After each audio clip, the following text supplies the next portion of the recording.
Cuando vino la hora sexta, hubo tinieblas sobre toda la tierra hasta la hora novena. Y a la hora novena Jesús clamó a gran voz diciendo: Eloí, Eloí, lama sabachthani, que traducido es: Dios mío, ¿por qué me has desamparado? Y algunos de los que estaban allí decían al oírle: mirad, llama a Elías.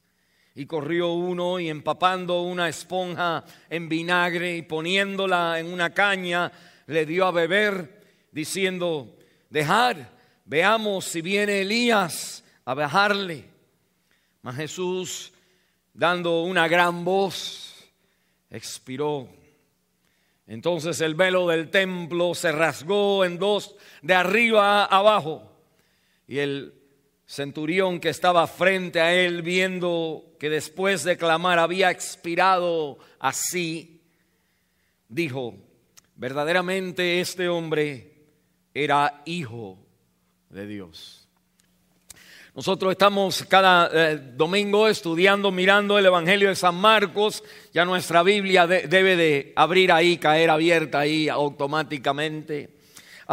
Y hemos dicho que una de las razones por la cual estamos mirando los Evangelios, el Evangelio de Marcos especialmente, es porque la tendencia del corazón es de crear nuestra propia imagen de Cristo, y al final, con el tiempo, Jesucristo es alguien como que a quien yo vengo para llorarle, para que me ayude, para que hay con mis quejas, pero en verdad no lo experimento como salvador de mi vida. El Cristo no es salvador, es como alguien que, yo quisiera que tú me ayudaras. ¿No es verdad así en su relación con Dios? Que es triste decirlo, nosotros sabemos, no queremos decir amén ahí, pero es triste saber que nuestra vida se ha progresado con el tiempo a decir: si Él escuchara, si Él me ayudara, como que tengo que seguir. Y nuestra relación con Cristo es una relación donde Él no es Salvador, Él no es Salvador. ¿Qué quiere decir eso? Y por eso estamos mirando el libro de los Evangelios.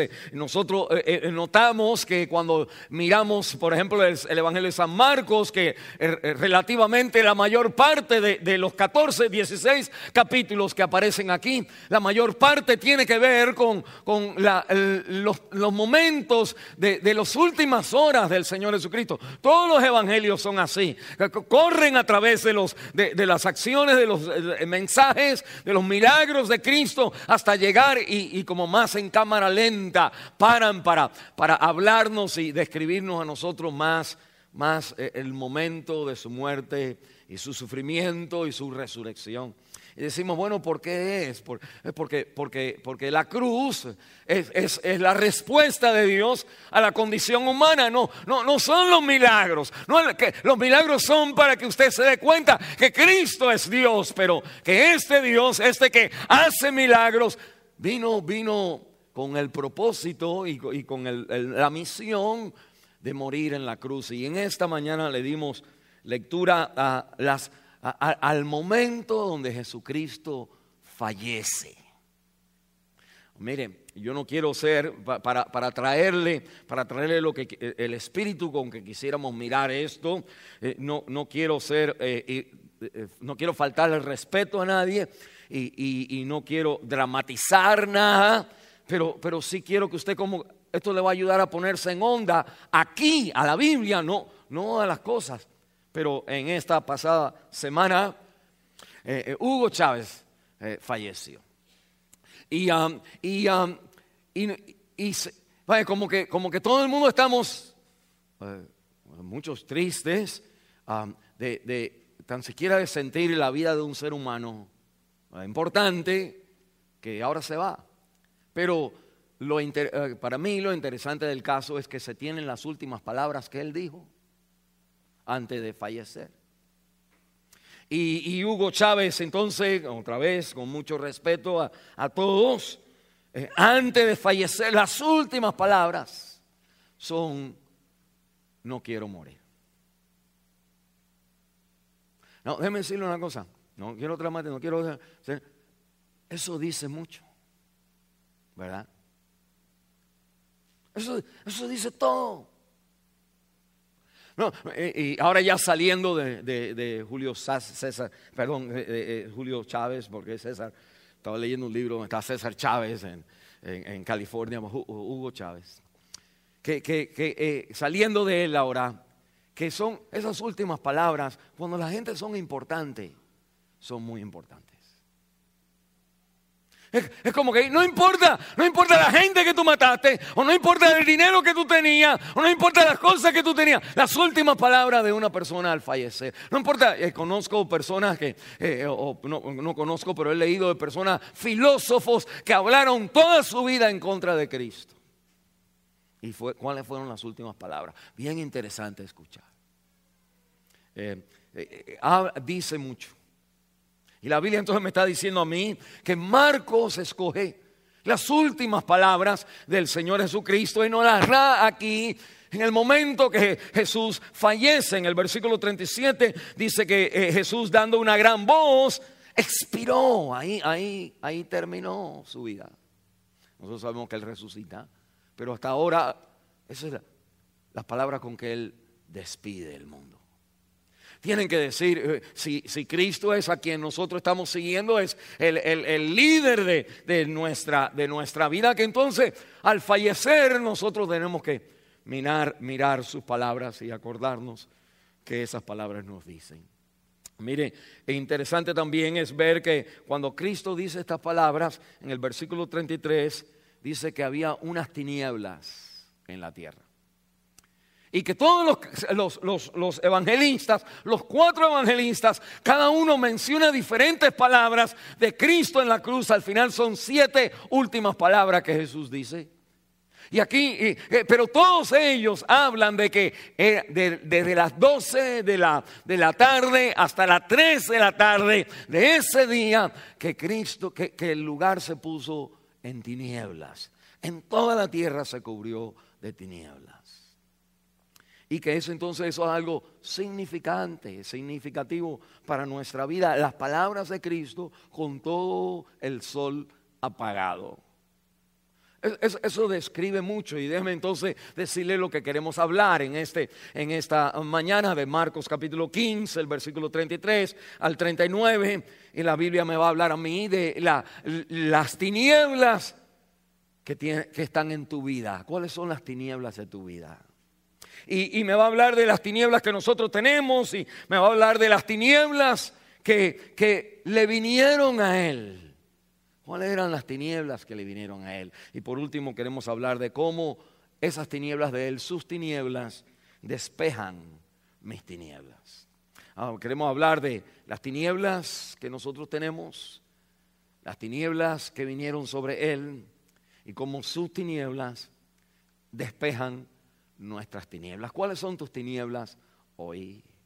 Quizás alguien ha fallecido en tu vida, quizás hay una enfermedad en tu vida, quizás hay un problema económico en tu vida, quizás hay un problema relacional en tu vida, quizás en nuestra vida hay un problema moral, quizás estamos tratando de guiar a nuestros hijos en el verdadero camino, y nosotros tenemos que describir la vida de pronto, cuáles son las tinieblas que han venido a ti, y segundo, cuáles son las tinieblas que vinieron a él.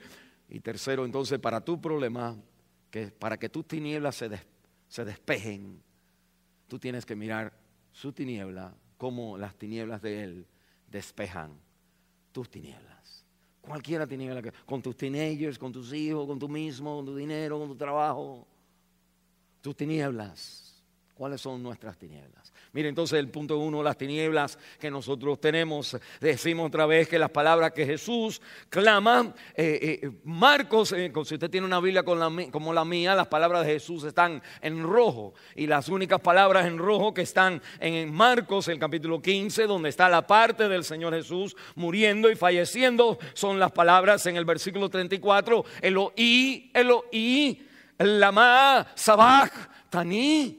Y son palabras que esa es la segunda parte de nuestro mensaje, las tinieblas que vinieron sobre él.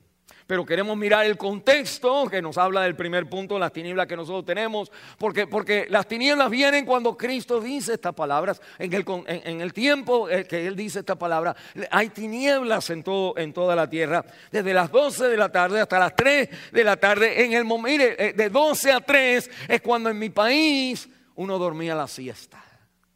¿Por qué? Porque el sol rajaba la piedra. De 12 a 3 en los países, no sé dónde usted viene, porque por ejemplo hay países que están en otro lado y cuando hacía frío, aquí hay verano allá, y cuando hay verano acá hay frío allá. Pero en mi país, cuando el verano es verano, en donde quiera que tú estés, de 12 a 3 es raja la piedra. Y nuestra cultura es todo se cierra, todo el mundo duerme la siesta, o no, uno no puede, no trabaja uno porque hay mucho calor en ese tiempo. Y es interesante que por eso los evangelistas, los 4 evangelistas que viven en una vida así donde el sol raja las piedras, los 4 evangelistas se paran y dicen: este es el momento donde el sol tiene que estar rajando las piedras. Y la característica de ese entonces, de ese momento, de ese día, de cuando Cristo muere, es que el sol se cubre y vino, no solamente que hubo nubes, sino que vino una tiniebla. Mire, tinieblas es como el agua, cuando hay tinieblas por la mañana, es porque como está saliendo el sol, está empezando a calentar y está el frío de la noche, ahí entonces como que se junta y crea esa tiniebla. Nosotros no manejamos muy bien porque las tinieblas, y cuando el hielo se está derritiendo, pero estas son las 12 el punto es bien claro, son las 12 del día. No, ya el rocío de la mañana terminó, ya esas tinieblas, ya eso no tiene que estar. Hay algo sobrenatural, hay algo que los evangelistas quieren decirte a las 12 de la tarde, cuando Cristo fallece, cuando Él dice sus últimas palabras. Lo que me acuerdo no solamente son sus palabras, pero las dijo en las tinieblas. Y eso es algo hermoso en la palabra de Dios, porque es en el momento, es algo extraño, súper extraño. La Biblia nos habla a nosotros, cuando uno estudia la Biblia, que las tinieblas tienen siempre un significado espiritual. Que las tinieblas no es nada más que el sol no apareció, sino el sol no apareció, las tinieblas vienen porque hay entonces algo detrás de esas tinieblas, hay algo físico.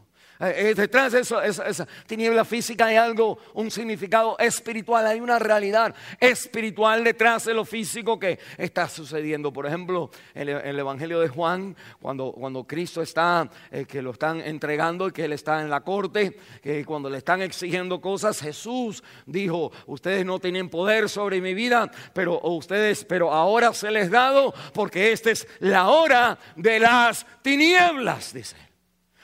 La hora de las tinieblas, de cuando todo el mundo estaba haciéndole el juicio. Las tinieblas es una palabra que nos habla a nosotros de algo espiritual. Cuando Jesús dice la palabra de Dios que Él está en la cena del Señor y le da la comida, el pan a Judas, y le dice a Judas, lo que tienes que hacer, hazlo rápido. Y Judas se va antes de Él instituir la cena del Señor, que Judas sale, y el Evangelio de Juan dice esta palabra: cuando Judas sale, dice, y era de noche. Es como que that's what I mean. Eso es lo que te quiero decir acerca. La noche es el significado de Judas ahora saliendo. Eso es lo que describe en una manera simbólica la realidad de que él está saliendo. No solamente era de noche, sino que era una noche de toda su vida. La vida de él era una noche. Entonces, ¿qué son las tinieblas? La palabra me está hablando de Dios. Me dice que cuando usted... Mire, la Biblia dice que Dios es nuestra luz, Dios es nuestro sol, que las personas que lo miran a Él quedan resplandecidas, los ojos quedan claros. Dios resplandece su rostro sobre nosotros en favor. Es lo que nosotros terminamos con la bendición en todo el domingo. Jehová te bendiga y te guarde. Jehová haga su rostro resplandecer sobre ti, tenga de ti misericordia y ponga en ti paz. En otras palabras, cuando Dios está reflejando su brillo sobre nosotros, que nosotros entonces estamos ahora bañándonos en la luz,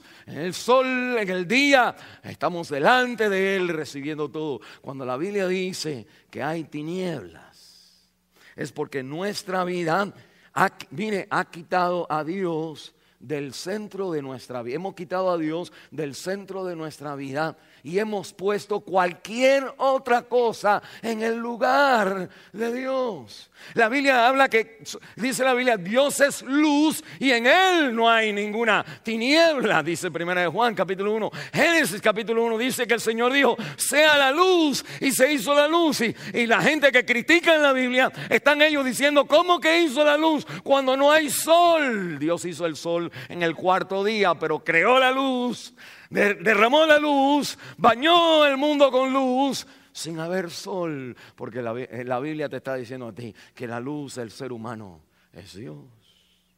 Y que las tinieblas, mire, las tinieblas es todo aquello que nosotros ponemos en el lugar de Dios, y que eso entonces, al iluminar nuestra vida en verdad es tinieblas, son tinieblas. Bueno, voy a explicar un poquito mejor, pero cuando nosotros conocemos el Sol, en el centro de nuestra galaxia está el Sol, y todos los planetas giran alrededor de eso. Todo está en orden cuando todos los planetas giran alrededor de nuestro Sol. Y de la manera que usted gira alrededor de él, cuando el planeta de nosotros da la vuelta, Tierra da la vuelta y el Sol le da la otra cara de la Tierra, que nosotros a la cara que el Sol no da, hay que oscuridad, es la noche, no hay luz. Y de pronto, si no da el sol fuerte, por eso es el invierno, bueno, porque la tierra está como echada un poquito al lado, el Señor la tumbó un poquito, es exactamente lo que tenía que hacer para que nosotros no nos ahogáramos, y para que nosotros tuviéramos estaciones del año, para que no siempre estuviéramos paliando la nieve o no siempre estuviéramos muriéndonos de calor. A las 4 estaciones del año es porque el Señor movió la circunferencia de la tierra de tal manera, unos degrees, unos grados nada más, suficiente que el sol a veces te da en el medio a tu vida y es calor, y te da más lejos a tu vida y es frío y se siente el invierno.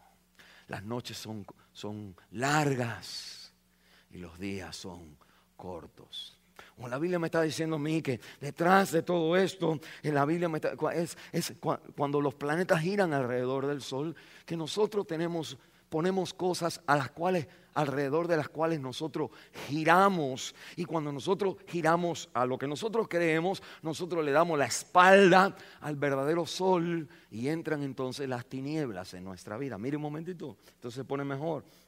Cuando de pronto te apagan las luces, de pronto viniera la noche, de pronto vinieran las tinieblas y usted no puede ver nada. 3 cosas hay obviamente en la oscuridad. Uno es, hay desorientación, hay soledad y hay desintegración. Desintegración de como que las cosas empiezan usted no la puedes mantener cuando usted no tiene luz.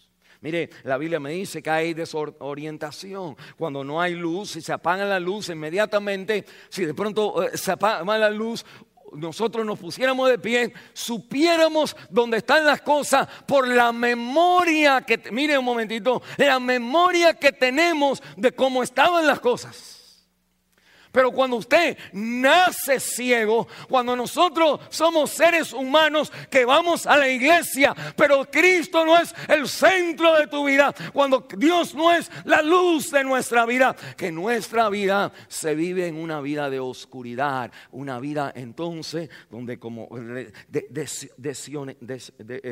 desorientada, es como que no sabemos exactamente what I need to do, qué es lo que necesito hacer, no tenemos un verdadero propósito, no sabemos qué hacer, me voy con él o me quedo con ella, me caso o no me caso, cambio el trabajo o no cambio el trabajo. Es como que hay miles de preguntas. Mire, como pastor, la pregunta número 1 de toda persona que viene a consejería fundamentalmente es ¿qué hago ahora? ¿O qué voy a hacer ahora? o cómo me ayuda, cómo pudiera Dios ayudarme en esta circunstancia. Y lo que usted primero necesita reconocer es que cuando no hay luz en nuestra vida, cuando nosotros quitamos a Dios del centro de nuestra vida, usted va a experimentar desorientación, usted va a experimentar falta de propósito, usted va a ir al trabajo, usted va a poner esto, usted va a poner lo que usted quiera. Usted que es un ciego, yo que soy ciego de nacimiento, va a inventar que el trabajo, que el romance, que la belleza, que el dinero, que la casa, que los hijos, que la familia, cualquier cosa es lo que te da luz a tu vida. ¿Y sabe qué? Que te ilumina, pero tú estás desorientado. Porque solamente Dios es luz y en Él no hay tinieblas. Cuando usted pone a su esposo como lo más importante, te pone estamos hablando de cosas buenas, la familia, tus hijos, lo más importante, tu vida empieza a enloquecerse. Empezamos a desorientar. ¿Por qué hizo eso? Ay, que no me llama. Oh, ay, que no. ¿Y por qué ella hace esto? ¿Y cómo mi hijo pudo hacer esto? Es como que empezamos nosotros, nuestra vida está estamos como enojados con la vida, porque en verdad lo que estamos haciendo, estamos enojados con todo el mundo porque no sabemos qué hacer. El problema no es la gente como te tratan a ti o la gente lo que han hecho. Es que de pronto en nuestra vida nosotros decimos, ¿por qué lo que yo hice no trabajó? Un padre cuando guía a sus hijos, si sus hijos se portan mal, por ejemplo, hacen algo, nosotros estamos recorrigiéndole a ellos. Pero déjame decirte, cada vez como me decía papá, me duele más a mí que a ti. Y el comportamiento malo de nuestros hijos se refleja más a ti que a ellos. Tú lo piensas más, ellos se olvidan de lo que pasó, pero tú siempre te acuerdas. El shame, que hacen algo vergonzoso, tú siempre lo vas a cargar. Siempre vas a saber a tu hijo con el pelo largo, digamos, y él no le interesa, pero a los 15 años de edad, pero tú diciendo, todo el mundo lo ve, y todo el mundo lo ve, muchacho, córtate el pelo. Es como que de pronto en nuestra vida no sabemos cómo manejar esto.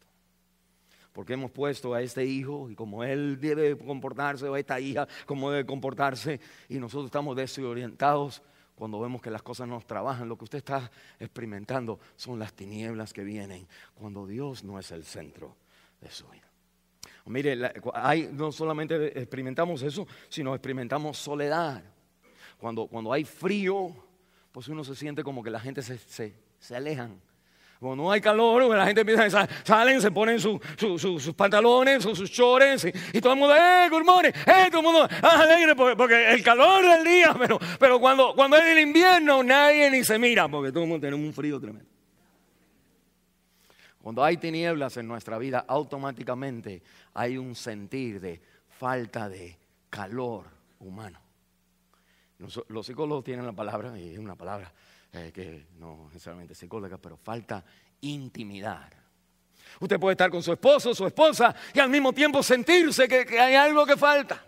Hay algo, no hay esa intimidad. No hay ese calor humano. En la iglesia no se siente el calor. Nosotros decimos, yo vine a este país, estoy ganando más dinero, pero yo quisiera tener las amistades que tenía allá.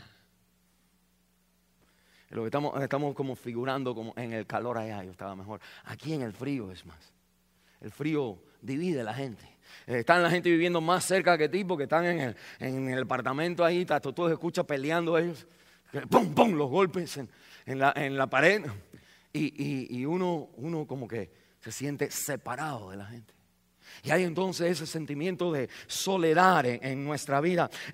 Mire, y lo que eso hace, cuando hay tinieblas, mire lo que está pasando. Cuando un muchacho teenager se acuesta con otro muchacha o muchacho teenager, que lo que están buscando están con la gente que aconsejan a la juventud, dicen usted está equivocado, estás buscando por intimidad y has sustituido el sexo por intimidad. Lo que pensamos que nos va a dar ese calor en el corazón es algo que no está bien. Tu mamá te matara, todo el mundo nos matara. Pero como que lo que estamos buscando es el sentirnos abrazados, amados, no sentirnos fríos, no sentirnos solos, no sentirnos como que estamos isolated, como dice el americano. Nos sentimos que estamos aislados de los demás. Y aunque tenemos papá y mamá y familia, hay algo en el centro de la persona que cuando nosotros buscamos el calor, no en Dios, en otro lugar hay un centro en la vida Mire, todos los psicólogos dicen que cuando una persona es adicta a algo, todos nosotros que tenemos el carácter de adicción, tenemos en el centro de la vida, tenemos un vacío en el centro del corazón. Él lo dice, hay algo que está empty, hay algo que no está lleno, hay un sentimiento, aunque estoy contigo, me casé, tengo hijos, tengo el mundo, yo me siento que necesito encontrar algo. Y el hombre se escapa, la mujer se escapa, la gente, hacemos lo que quieren, nos vamos para el deporte, es como vamos a trabajar más, vamos a ganar más, es tratando de encontrar, que no tenga el tiempo yo de sentirme aislado, sentir el frío de mi corazón. Y déjame decirte una cosa, nosotros buscamos el calor, como Pedro en esa llama, nosotros buscamos el calor en miles de otras cosas, en la belleza, el trabajo, en hacer ejercicio, en tener dinero, en los hijos se porten bien, en darlo todo para el college, pero nuestro corazón sigue frío y no podemos estar en paz. Nos convertimos orgullosos por las cosas que tenemos, o nos sentimos enojados, tenemos un problema con el character, con el anger management. Una de las cosas del anger management es de tratar de controlar las cosas y pongo más fuerza para que las cosas no cambien. Porque déjeme decirle, porque las cosas, de ahí depende tu luz. Y la Biblia está diciendo, eso es una evidencia de tus tinieblas. Cuando tú quieres que las cosas no salgan del camino, es porque tú estás diciendo, se acaba mi sol, marchito mi vida. Estás tratando de salvarte a ti mismo a través de la gente. Y la gente le está marchitando por la fuerza con que uno le pone. Pero la Biblia me está diciendo, mire, el enojo es que yo he puesto algo, o yo mismo, o algo más, como lo que va a iluminar mi vida, el calor de mi vida, la guía de mi vida. Y no solamente esa desorientación, la soledad, pero también la desintegración de nuestra vida. Decimos que eso estaba heavy, pero desintegración es algo interesante, porque eso viene en Génesis capítulo 1. Si tiene su Biblia, pon tu mano aquí un momentito y dobla con Génesis, el capítulo 1, el versículo 2. Desde que al principio Dios te va a hablar, Dios va a enseñarnos que el mundo, lo primero que Dios crea al mundo, ¿qué es? Yo lo acabo de decir, por si no sabía. La luz. Y Dios entonces dice, sea la luz. Porque no puedes hacer nada a no ser que enciendes el bombillo. Pregúntele a un mecánico a las 8 de la noche cuando esté tratando de arreglar su carburador. Porque ese es el tipo de carro que tiene todavía carburador para que mañana pueda ir al trabajo, para no perder su trabajo. Que usted tiene que tener un bombillo ahí puesto debajo del carro. Una mujer que limpia, que busca, tiene que tener luz para mirar. La Biblia me dice en Génesis capítulo 1, en el versículo 2, que donde Dios va a traer la luz, dice el versículo 2, y la tierra estaba desordenada y vacía, y las tinieblas estaban sobre la faz del abismo. Y la Biblia entonces dice que el versículo 3, y Dios dijo, sea la luz. Usted no puede vivir sin que Dios ilumine su vida. Usted no puede inventar otra iluminación. El deporte no puede, el esposo, la belleza, la salud, nada puede ser lo que ilumina su vida. Nosotros no podemos cantarle a alguien, tú eres mi luz, tú eres mi amor. Porque eso te saca de quicio y eso trae desorden a tu vida.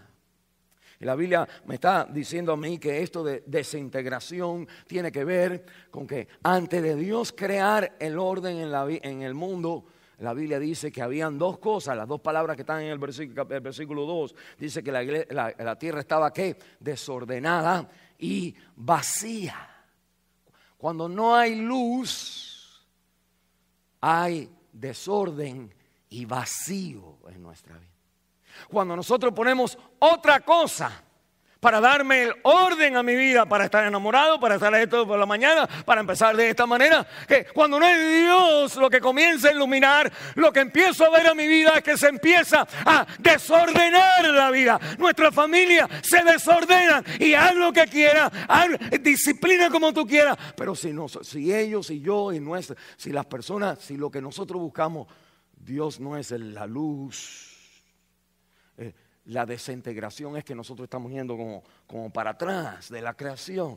Estamos yendo como para atrás de la creación. Estamos tratando de llegar al lugar donde yo puedo seguir viviendo en este mundo, pero en un espíritu de desorden y de vacío.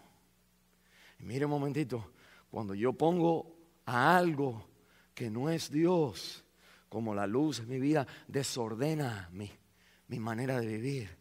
Todo lo demás empieza a fallar, empieza a salir de su lugar. Empiezo a fallar matrimonialmente, empiezo a fallar en la iglesia, empiezo a fallar en la oración, empiezo a fallar en el trabajo, se empieza uno a olvidar. Como que mire, el pecado no es la oscuridad, no es algo malo solamente, es cuando yo pongo algo que no es, pongo algo como que lo ilumina y no ilumina. Al poquito rato es como el carro que tiene como una goma fuera de su centro y todo empieza a temblar y al poquito rato todo se empieza, las tuercas se empiezan a mover y todo empieza a fallar, el sistema de nuestra vida empieza a ser afectado por el otro sistema en nuestra vida. Y la Biblia me dice, empezamos a desordenarnos y empezamos a sentir vacío.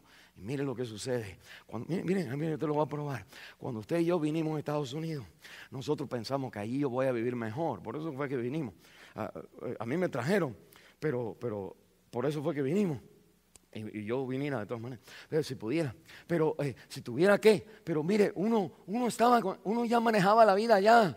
No tenía nada bajo una mata de coco, pero eso era todo. No había que tener nada. No, ahí sí uno vivía. Pero uno le dio la idea de que cuando yo tenga aquello en Estados Unidos, esa es mi luz. Ahí está mi salida, ahí está el exit, ahí está la bendición en mi hogar. Y usted vino para acá, por eso estamos aquí, gloria a Dios. Pero mire, la experiencia es cuando usted y yo estamos aquí, mientras más tenemos, más trabajamos. Allá no ganábamos $1, allá ganábamos pesos y un favor, una gallina que alguien nos daba de vez en cuando, de vuelta. Aquí estamos ganando dólares, brother. Aquí tenemos los dólares que el americano tiene. Aquí tenemos la casa que la gente sueña allá. Y nos comparamos que todavía no es bueno, que nosotros no estamos como arriba, pero estamos mejor que antes. Pero déjame decirte lo que hay más que había antes. Hoy, con lo más que tenemos, más vacío nos sentimos.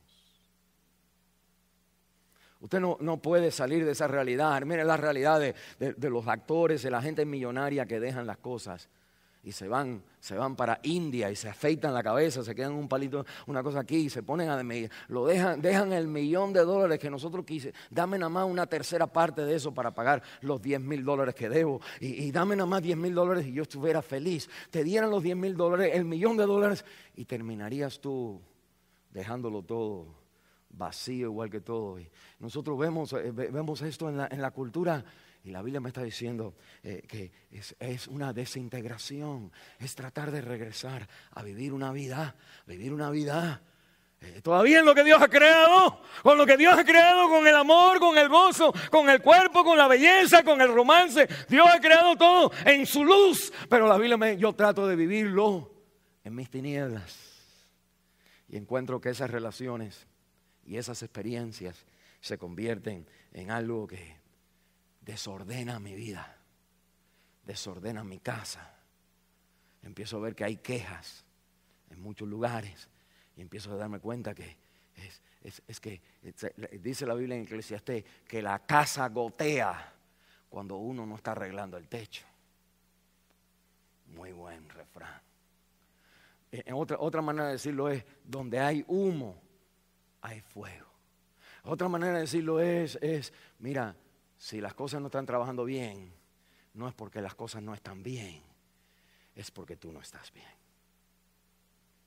Es porque has puesto la familia, el romance, el amor, la manera de vestir, el dinero, todo, lo has puesto todo eso. Esta es mi luz.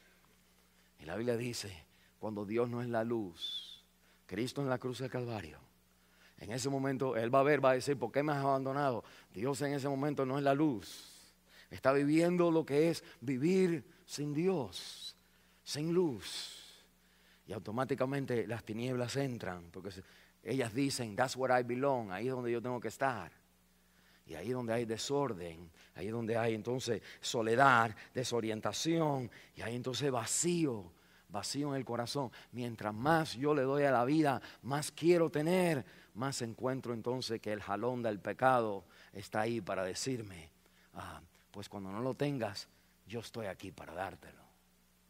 No teníamos nada, tirando una piedra al mar, jugando en el mar, un joven se entretenía. Pero ahora, con todo lo que tenemos, la televisión, el VCR, los radios, los iPhone y todas estas cosas, el corazón late todavía con pecado. Es las tinieblas. Mire, para terminar en este punto, al grado que yo me muevo de él, si esta es la luz y yo entonces me muevo un poquito. A ese grado ya hay una parte en mí que está desordenada y vacía. Y yo le doy este es Dios, ahora estoy yo en esta parte. Hay una parte en mí, hay una mitad ahora en mí. Yo le doy ahora a la otra parte. Cuando le doy la espalda, del punto que tú lo dejas a Él, de ese punto empieza a traer desorden a la vida. Vacío, insatisfacción, soledad. Las cosas no llenan nuestra vida. Las sentimos y se nos escapan porque las dejamos otra vez. De la lucecita las dejamos otra vez para buscar donde nosotros creemos que está la luz. La Biblia me dice que las tinieblas entonces es esta experiencia que nosotros vivimos de que así es la vida, desordenada, vacía, cuando nosotros no tenemos a Dios. Segundo, las tinieblas de Él. Mire, la palabra de Dios entonces me dice en el versículo 34, porque dice esta palabra, y Él muere, Él fallece, expira aquí, con las luces apagadas. Pero al morir dice estas últimas palabras. Mire un momentito, en el versículo 34, el oí, para explicarle, la letra I al terminar de la palabra, en arameo, en hebreo también, es yo, es la primera persona hablando, es como a mí.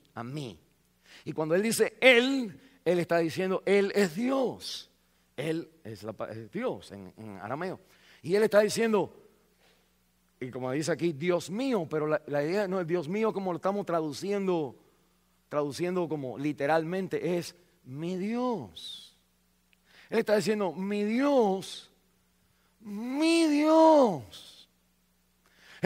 Es como que de pronto el asombro de las últimas palabras de Jesucristo morir, como diciendo, no quiero morir, pero aquí diciendo, el sentimiento que más me desilusiona. Mire, en la experiencia de Cristo, el sentimiento que se ven en las palabras que más lo desilusiona al morir es que mi Dios, dice, mi Dios, me has desamparado. Y la I, dice la Bach, Taní, dice, a mí. Dios mío, mi Dios, me has desamparado a mí. Y ahí fallece.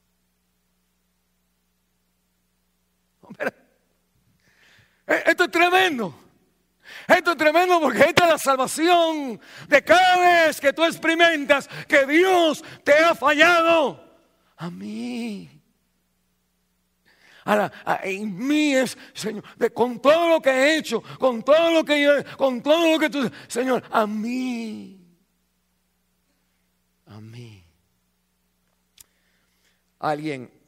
El abandono de Dios es el asombro más grande, según Marcos, en la vida de Jesús.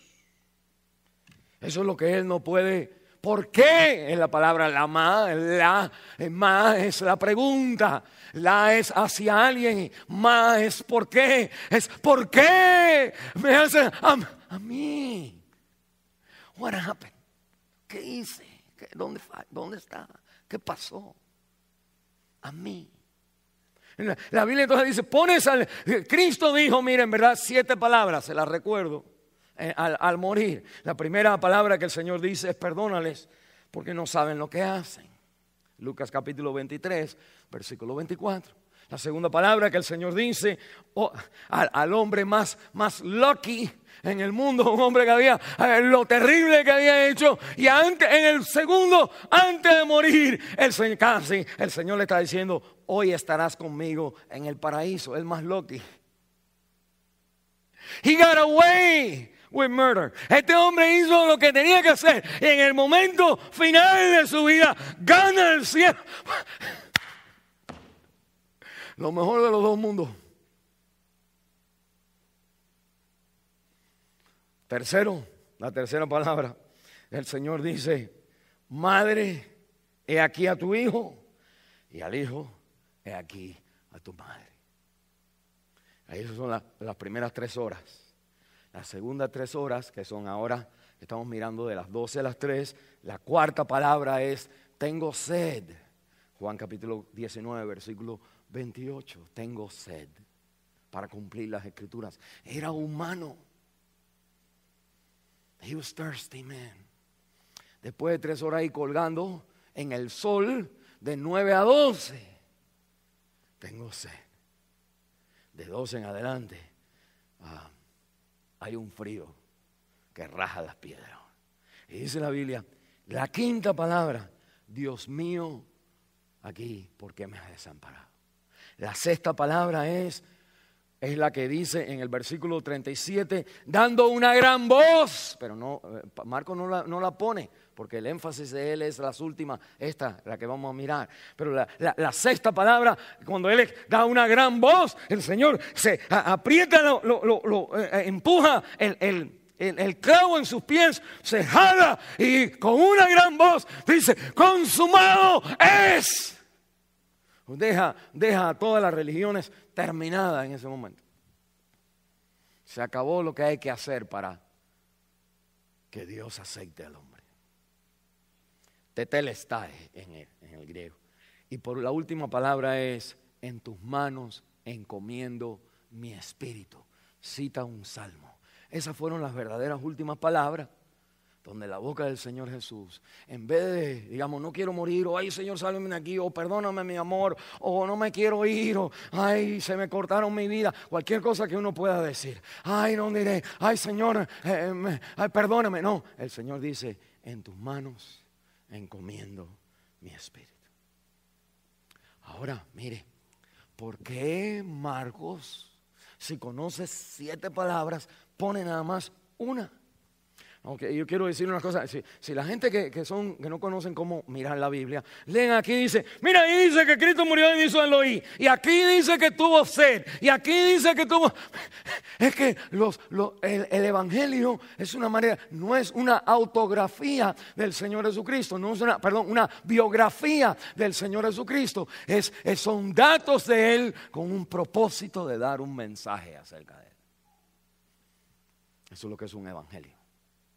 Pues entonces hay veces que él dice que hay 2 ángeles, hay veces que hay un ángel nada más, hay dice que no menciona ángeles, y uno dice, pero usted dijo que habían 2, el otro dijo que, y este dice que no había ninguno. No, usted no sea tonto e ignorante de una persona que no conoce la Biblia. Usted viene a la iglesia, hay pastores en la iglesia que le enseñan la palabra de Dios, y la palabra de Dios le dice, para que usted no se confunda con la gente del mundo, que la palabra de Dios es escrita con el propósito de decirte algo acerca de Jesucristo.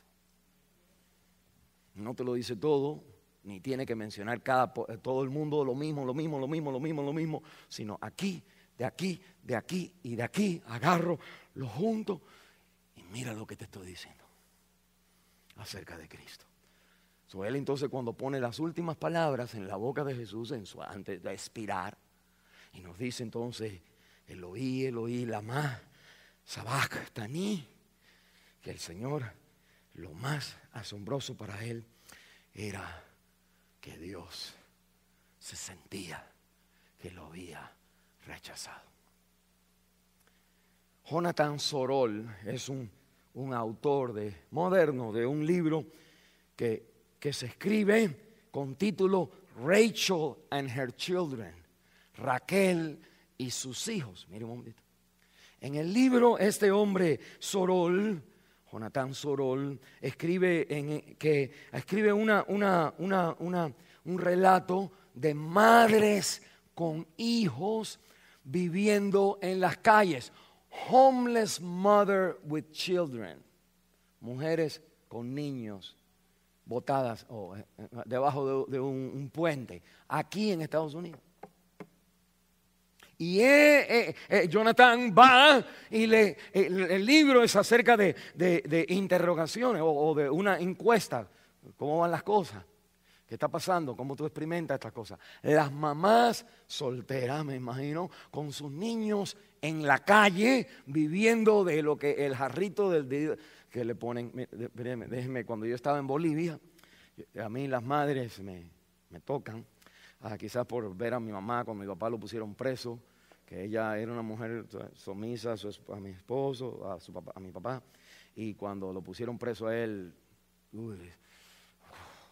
se echó a fuerza y jalaba para adelante a toda la casa.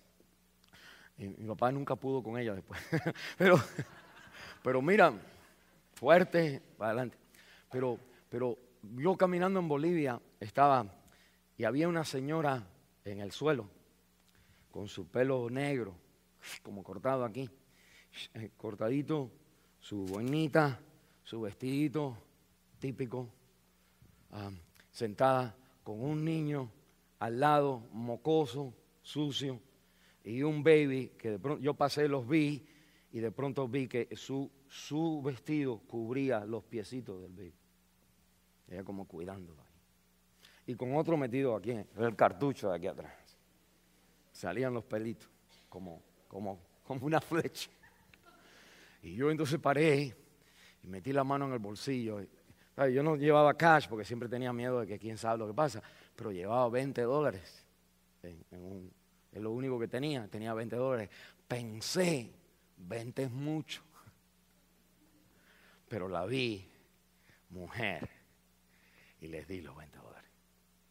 No, yo no estoy diciendo que esa era mucho, eso era todo lo que tenía, pero lo que quiero decirle es que una mujer en la calle, viviendo por el jarrito que le den, le hubiera escrito el cheque ahí, $100, $200, si eso fuera, si es lo que yo puedo dar, para que ella tuviera, no se merece.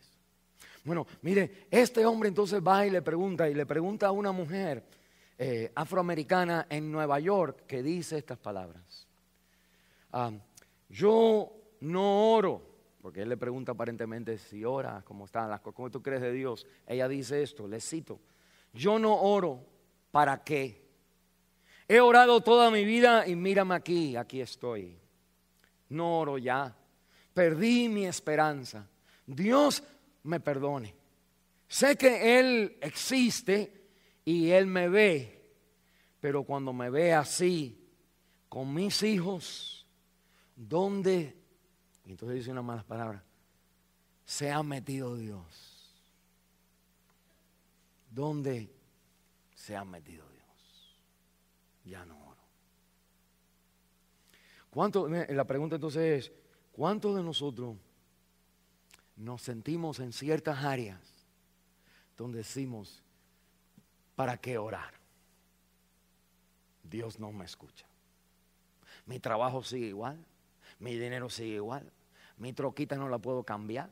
Mi casa entonces ahora la perdí, o ahora tengo, y mis hijos como que siempre, sigue haciendo eso, como que siempre hay algo que ¿para qué orar? Y la Biblia me está diciendo que cuando Jesús dice estas palabras, Él está experimentando a full measure, a la dosis máxima, la tragedia que experimenta toda persona que las cosas le van mal, bien mal en esta tierra. Cuando usted está bien mal al punto de estar en la calle, botado con sus hijos, su respuesta sería a una pregunta, ¿usted va a la iglesia? Sería, ¿pero para qué orar? Cristo por primera vez, comunión con el Padre, perfecta en el cielo, comunión, el Padre siempre lo escucha, le dice a Lázaro, levántate, y le dice a la gente, porque ustedes se asombran, Dios siempre me escucha. Lo que yo dije en alta voz es para que ustedes sepan, para que ustedes me escuchen, pero Dios siempre me escucha.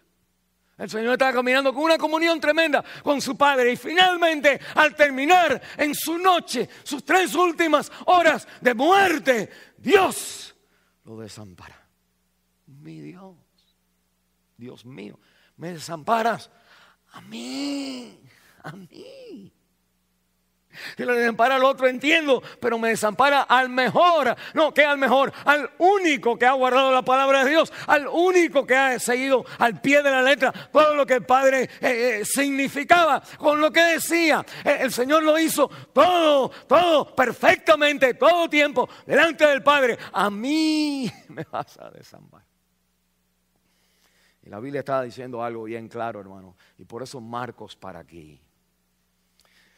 Marcos está escribiéndole a la gente en la ciudad, tú y yo. ¿Sabe por qué estamos aquí? Porque muchos de nosotros hemos dicho, para que las cosas trabajen, hay que orar, pero también hay que hacer otras cosas, trabajar, educarse, hacer las cosas bien. Y no hay nada malo con eso. Pero ahí están las tinieblas. Y el Señor está diciendo, cuando tú estés en la ciudad, compres tu negocio, y de pronto pierdas tu negocio.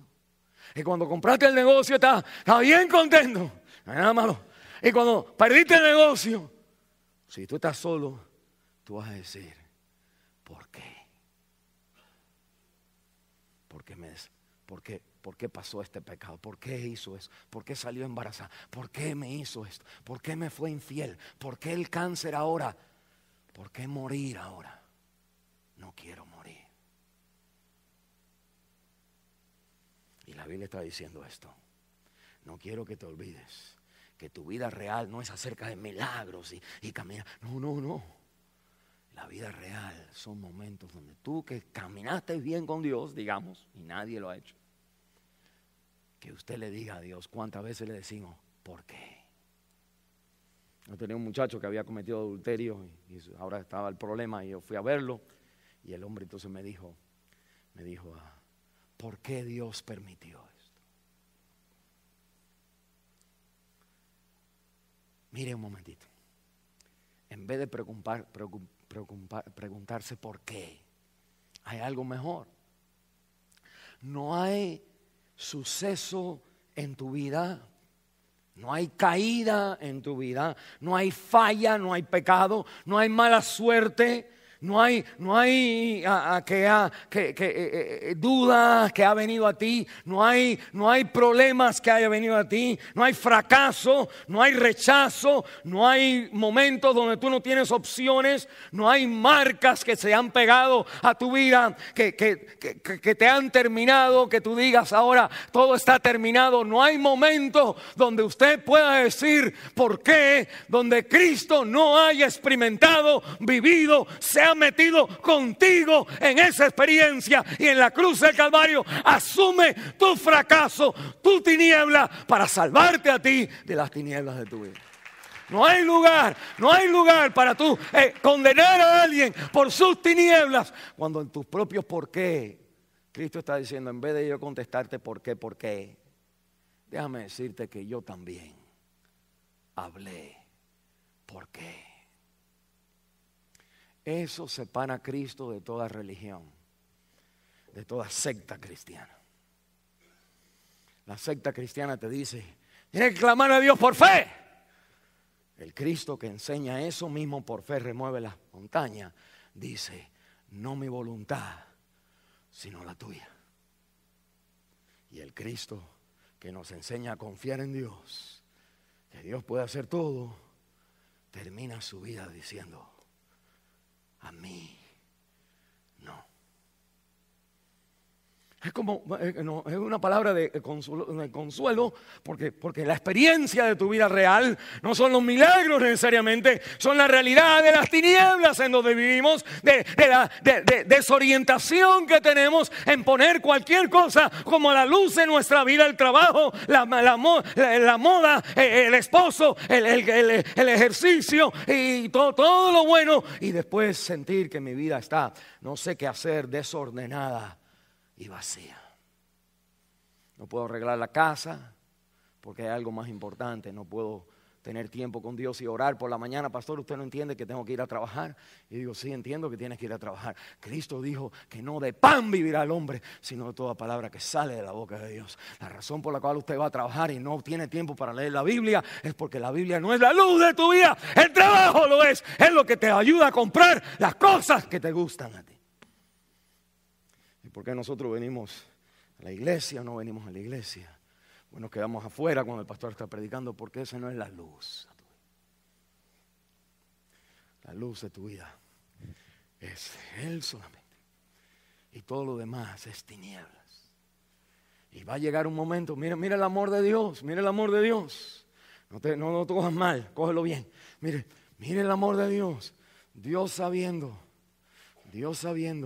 que las personas que ponen cualquier cosa en el lugar de Él viven en tinieblas y van a experimentar: Dios no está conmigo. En vez de Cristo decir, romper la cruz, digamos, decir, mira cómo yo llegué, tú hubieras sido como yo y no te hubiera pasado eso. Eso es lo que me dicen a mí cada vez que yo era chiquito y hacía la cosa. Mi mamá decía, si hubieras hecho lo que yo te dije. O sea, en mi vida hay si yo hubiera hecho como el otro dije, y nosotros ahora corregimos de la iglesia, tenemos el espíritu de la iglesia, o no esta iglesia, pero en la idea que cuando las personas fallan, mira, tú deberías ser como yo. Y Cristo está diciendo, no, el amor que Dios me tiene es que sabiendo que yo vivo en tinieblas, sabiendo que experimento en tinieblas, que Dios me rechaza, Él en vez de decir, ven para mi lado, Él dice, yo voy a tu lado. Aplaude, bro. Los demás, la luz. Hay que encenderle la luz. En verdad, Él experimenta las tinieblas. Y para Él las tinieblas es la falta de relación con Dios. Isolated. No me siento con Él. Nunca en la vida eterna del Hijo había habido un momento, una experiencia de sentirse este dolor. Y al morir este dolor, en el momento donde voy a aspirar que Dios no esté conmigo, en el momento donde ya me ponen las cosas y me dicen no podemos hacer nada por Él, y quitan la maquinita y queda la última, el corazón casi ni quiere ahí latir, y que llora, no sienta a Dios y diga no quiero morir. Cristo dice, a mí, como diciendo, a mí también. Y el Señor, y Marcos poniéndolo aquí, para diciendo, cada vez que tú te sientas defraudado por Dios, cada vez que tú te sientas que para qué orar y venir a la iglesia y todavía las cosas siguen igual, no el lunes, que Cristo sabe lo que eso es. Y el mensaje de la Biblia no es si vienes a la iglesia se cambian las cosas, es ven a la iglesia para que vea que Dios se metió en todas tus cosas. Experimentó todos los fracasos de tu vida, todas las marcas, todos los por qué me has desamparado. Por el pecado, por qué me desamparaste y me caí. Por qué me desamparaste si perdí el trabajo. Por qué me desamparaste y mi hija salió embarazada. Por qué me desamparaste y perdí la casa. Por qué en cada por qué de tu vida Cristo está diciendo, ay no, yo también y a mí. Para que tú sepas el amor de Dios que te tiene a ti. Lo último, cómo las tinieblas de Jesús despejan mis tinieblas. Hay dos cosas que dice, mira el versículo 38. Entonces, cuando Jesús expiró, versículo 37. Entonces, el velo del templo se rasgó en dos, de arriba a abajo. Y en el versículo 39, y lo segundo que sucede de entonces, y entonces el centurión que estaba frente a él, viendo que después de clamar había expirado, así, en vez de decir, oye, ¿qué religión es la que tiene él? Yo no quiero así, yo no quiero eso. Mas sin embargo, mire el impacto de eso. ¿Qué religión tiene él cuando lo veo así? Él es el Hijo de Dios. Ahora vamos a llegar ahí, pero mire dos cosas que la Biblia me dice. Cómo las tinieblas de Cristo ahora separado del Padre, en mi lugar, experimentando lo que yo tengo que experimentar. El castigo de su paz cae sobre él y por su llaga yo ahora soy sanado. Como las tinieblas de él ayudan a las tinieblas mías ahora de no saber qué hacer. O la Biblia me está diciendo la cortina del templo y la confesión del centurión.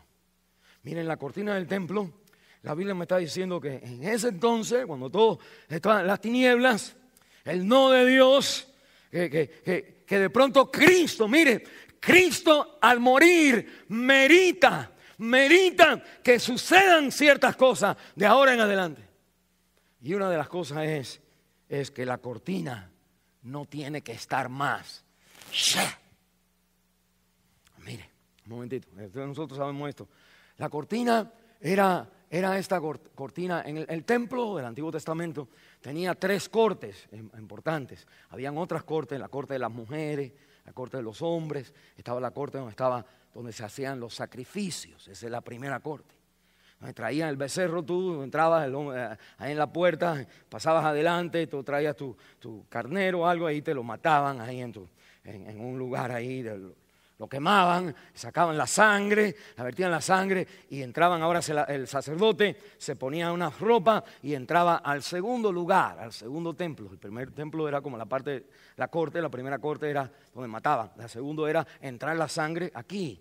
Y ahí entraban, ahí había un incienso, habían los panes, había una luz, un calendario de luz. Interesante, siempre tenía que estar encendido porque Dios es la luz de Israel. Los panes, habían 12 panes ahí en esa parte porque Dios es lo que da comida a Israel. Y la Biblia entonces dice que, pero dentro, el lugar mero se llamaba el lugar santísimo. El lugar santo, el lugar santísimo. El lugar santísimo estaba dividido del lugar santo de una cortina de 3 pulgadas de anchura, bien alta ahí, que los sacerdotes tenían. Yo he mencionado esto antes, ustedes no, pero el punto es importante. El sacerdote tenía que meter el incienso y después metía en la otra mano, metía la sangre para que vea que yo no voy a entrar aquí por si acaso, que crea que yo vengo como perro por mi casa. No, tengo que cubrir la presencia de Dios con el incienso, de que solamente Él es santo, no se puede ver, y ahora traigo Él la sangre para que Él me vea a mí, y yo entonces entro adentro. Ahora paso esa cortina, y en esa cortina ahora yo le pongo la sangre, le pongo arriba de donde estaba la tapa, donde estaban la caja ahí del pacto con los ángeles, y arriba de esa tapa el propiciatorio le ponía la sangre. Y la Biblia dice que Dios de arriba, de donde estaban los ángeles con sus alas, que de ahí yo te hablaré. Dios es súper santo. Ahora mira un momento. Hebreos, el libro de Hebreos capítulo 9 dice que cuando el sacerdote venía y hacía todo esto, amén, y se le perdonaba a Israel sus pecados por 1 año, que el sacerdote salía, pero ¿sabe lo que pasaba? La cortina todavía estaba.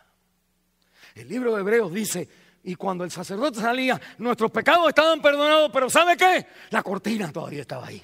Diciendo Dios, diciendo el Espíritu Santo, Hebreos capítulo 9, chequenme, diciendo el Espíritu Santo que todavía la presencia de Dios, al camino a Él, no estaba abierto. Tienes que todavía tratar de hacer algo para poder hacer las cosas bien. Y tienes que hacerlo a través del sacerdote, a través de ese carnerito. Bueno, la Biblia me dice que cuando Cristo muere, ya no tiene que haber eso. Y dice, y el versículo 39, y el centurión, mire, el centurión es un soldado que está afuera, es un hombre que para ser centurión es comandante de un grupo, ejército, él es el que más gente ha matado para poder estar ahí. El más terrible, el más terrible que todo, mire de esta manera, como que Dios le mete la mano y los entra adentro, quiera o no quiera, cuando Cristo muere. Como que Dios ahora ya no hay cortina ya. Dios, para decirlo de una manera como nosotros hablamos, agarra a cualquiera, aún a la persona menos religiosa, menos que estoy aquí para ver el Hijo de Dios morir, y dice estas palabras. Vamos a regresar a eso ahorita, pero dice esa palabra, Hijo de Dios. Quiere decir que Dios lo toca a él, porque ya no hay cortina. Amén. mire un momentito. Lo otro que yo veo aquí de la cortina es como el acto que se hace. Dice, se rasgó. Mire el verbo en el versículo 38, dice, 39, dice que, el 38, el templo se rasgó en dos, de arriba abajo. ¿Sabe lo que eso me habla a mí? De la pasión que Dios tenía, porque esto Él no lo quería. Mire un momentito. Digamos, mire, no se me vaya. Digamos que su hija está adentro con un hombre. Hay una película que se llama Taken. Es una muchachita que va a Francia, no sé dónde es, y de pronto está ella ahí en el aeropuerto y viene un muchacho y se la lleva. Y la meten drogas, así hacen la gente, y la ponen a vender en un market de eso, un negocio sexual de vender a la gente, pero la endrogan para que ella entonces siga y haga lo que quiera, y la están vendiendo. El papá es un experto en karate y todas estas cosas, y él tiene que entrar a todo lugar, tiene que romper a todo el mundo, porque él viene buscando a su hija. En la Biblia me está diciendo que hay un velo que Dios ha querido romper ese velo hace rato. Él ha querido romper hace rato, Él ha querido romper, que tú entres, que tú tengas libertad de poner a su presencia, que no importa lo que hay en tu vida, no importa el pecado en tu vida, Él quisiera que no hubiera que haber un velo. Y la Biblia dice, cuando Cristo muere, el Señor dice, basta, y agarra la cortina y jala la cortina de arriba para abajo. Vengo por ti, no importa lo que tú has hecho, Cristo viene por ti. Y al primero que agarra al hombre que ni se daba cuenta, se lo llevaron con lanza y todo, se lo llevaron para el cielo. Acepta a Cristo, para decirlo así. Nosotros tenemos esta religión, secta, que tú tienes que estar bien para que Dios esté bien. Y la Biblia te dice, ese no es el evangelio. Nosotros estamos bien cuando nos damos cuenta de que no hemos podido estar bien. Y nunca estaremos bien, a no ser que Él rompe el velo y lo rompe, la cortina lo rompe, cuando su Hijo muere en la cruz del Calvario. Porque cuando el sacerdote hacía lo mejor que hacía, el velo todavía estaba. Cuando el Papa salga ahí el martes y el humo blanco se levante, todos los católicos están todavía bajo su condena de pecado. Y decimos, al pastor, ¿qué acaba usted de decir? Mire conmigo, ya que me metí en ese lío. Mire Hebreos capítulo 10 conmigo un momentito. Este es el versículo que cambió mi vida. Aquí cuando yo dejé, saben que yo era monaguillo, no sabía leer ni escribir en español, pero hacía la misa en latín. Ese muchachito mi mamá decía, ay, qué esperanza tengo en él, mira cómo habla latín. Sí, pero no sabía leer ni escribir. Dice Hebreos capítulo 10, el versículo 11. Mira, escuche la palabra de Dios. Está en toda Biblia. Toda Biblia tiene este versículo. Usted vaya y chequee su Biblia para ver si de otra religión, digamos. Si es Biblia, dice Hebreos capítulo 10, versículo 11. Y ciertamente todo sacerdote está día tras día ministrando y ofreciendo muchas veces los mismos sacrificios que nunca pueden quitar los pecados. Pero la Biblia sigue hablando diciendo, pero Cristo cuando vino con una sola ofrenda lo quitó. Ya no hay que hacer más ofrendas y Dios rasga la cortina.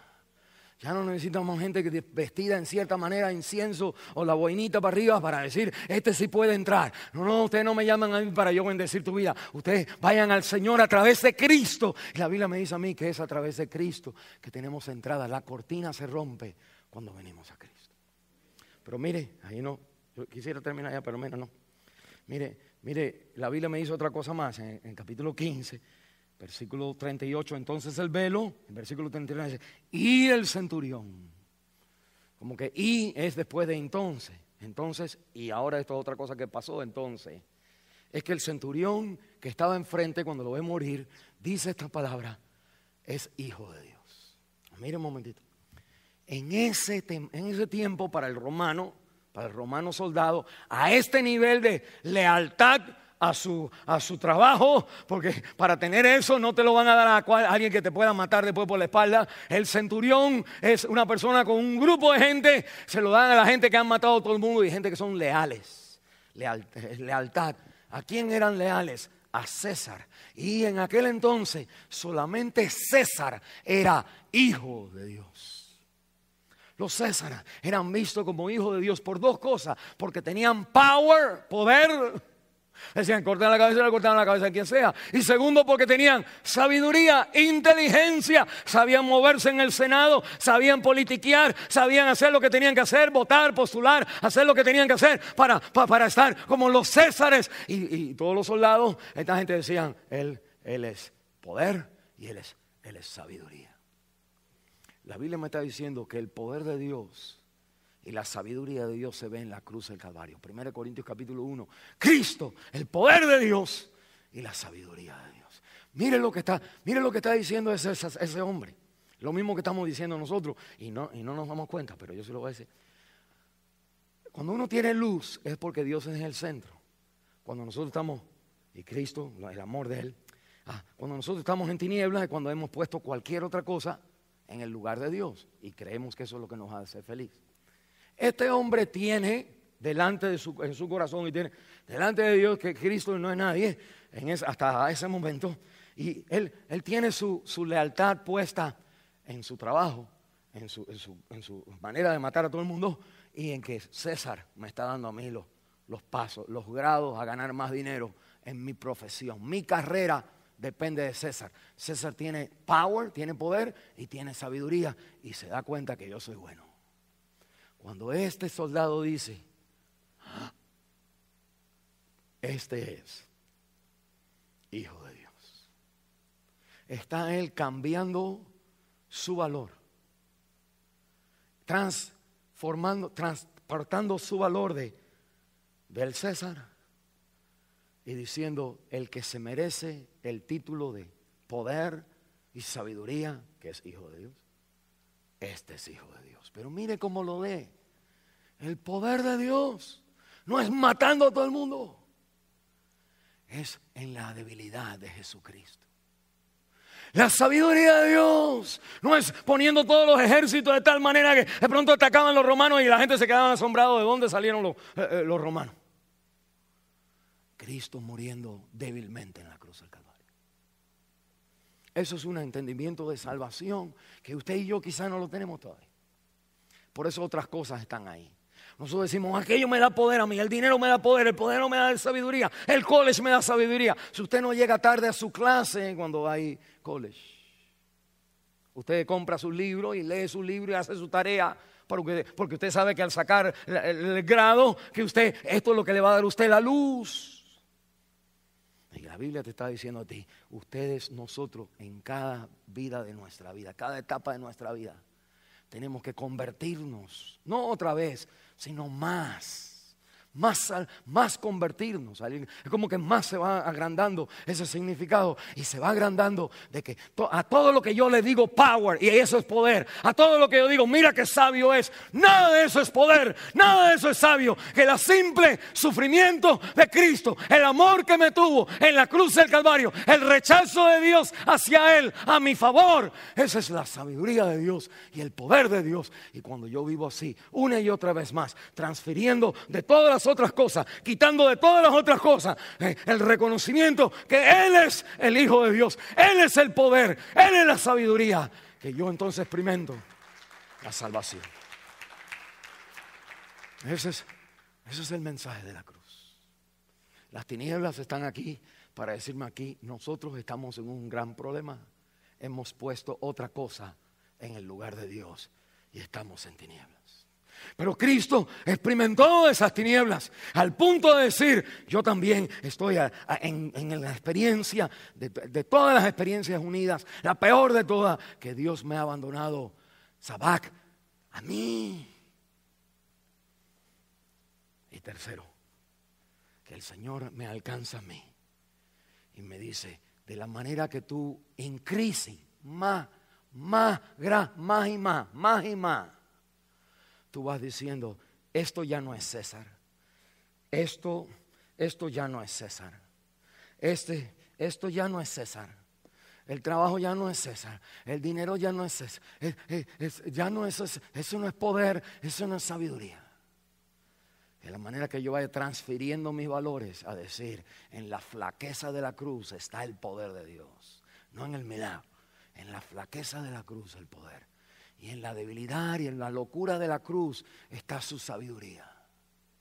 Que Dios me desarma y voy experimentando más y más el mensaje del Evangelio. Vamos a cerrar en oración.